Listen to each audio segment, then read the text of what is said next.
કે જ્યારે જ્યારે સમાજનું કોઈ સંમેલન થાય કેટલાક લોકો એને રાજનીતિ સાથે જોડે છે, રાજનીતિક મેસેજો છોડે છે, જેમ કે કોઈની રાજનીતિ લૂંટાઈ જવાની હોય ને એવી વાતો કરે છે.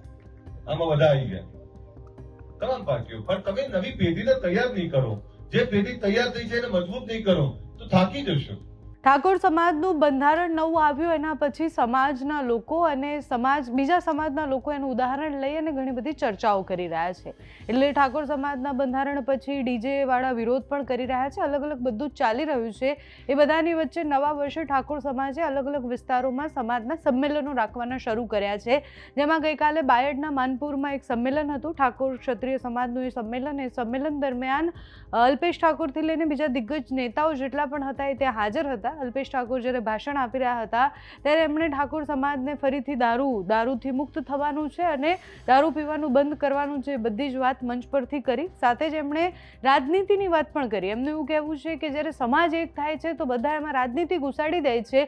સ્ટેજ પર ઘણા નેતાઓ પણ બેઠા હતા. અલ્પેશ ઠાકોર આ કોને કહી રહ્યા હતા, સામે કોણ હતું, એના સિવાય અલ્પેશ ઠાકોરે મંચ પરથી શું વાત કરી તે સાંભળો.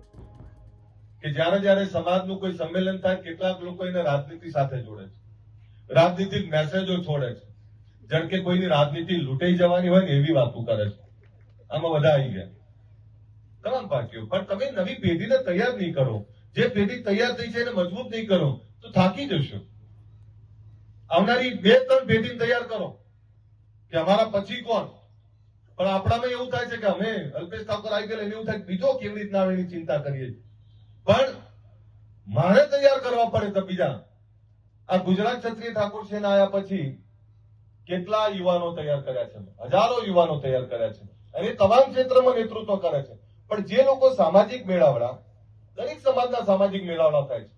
અત્યારે દેવસિંહભાઈએ પાટીદાર સમાજના સંમેલનમાં જવાનું છે, એમ દરેક સમાજના મેળાવડા થતા હોય છે.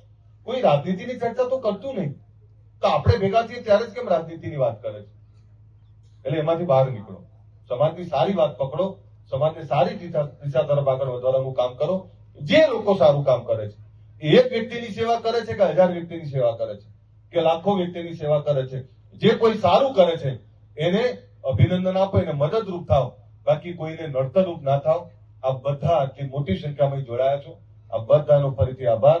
મારે અમદાવાદ ગાંધીનગર પહોંચવાનું છે અને એટલે મોડું થાય છે, એટલે હું ધવલસિંહભાઈની મંજૂરી લઈને નીકળું છું. પણ આ બધાને ફરીથી વિનંતી, તમારા કુટુંબ કબીલા માટે પ્રેમ કરતા હોય ને, માફ કરશો દારૂ ના પીતા, માફ કરશો. અને તમને એ કહી દઉં કે હજારોની ભીડમાં કોણ દારૂ પીધેલું મારી નજીક આવે તો મને તરત ભપકો આવી જાય. એટલે જે કોઈ અહીં બેઠા હોય કોઈ કદાચ તો ઘરે જઈને છોડ દેજો. તમારા બૈરા છોકરાઓ માટે, પત્ની, કુટુંબ કબીલા માટે પ્રેમ કરતા હોય અને બાળકોને પ્રેમ કરતા હોય ને તો ક્યારે નશો ના કરતા.